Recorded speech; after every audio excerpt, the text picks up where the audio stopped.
Уважаеми колеги, нека веднъж завинаги да спрем да лъжем и да кажем истината.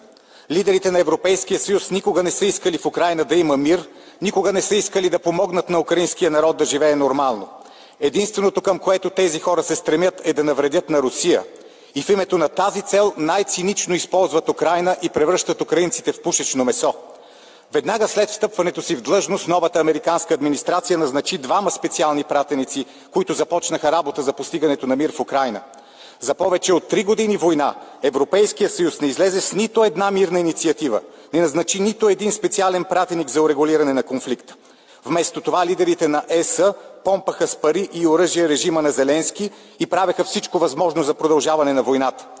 На ключови позиции в основните европейски структури бяха назначени хора, в чиито глави вместо мозък има токсична антируска истерия. Тази абсурдна стратегия на Брюксел продължава и днес. Милитаризирането на Евросъюза върви с убийствена скорост, а евроначалниците са като сумнамбули, които опорито маршируват към пропастта на ядрения апокалипсис. А най-трагичното е, че повличат и цяла Европа със себе си. За да оправдаят безмисления си милитаризъм, шефовете в ЕС си измислиха несъществуваща руска заплаха.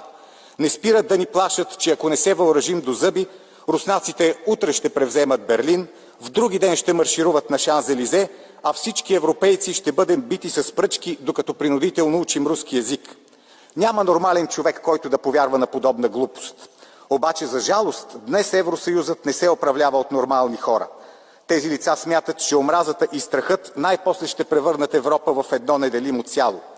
По същия начин са разсъждавали и Наполеон, и Хитлер, и в крайна сметка са решили, че най-доброто лекарство за всичките им проблеми е нападение срещу Русия.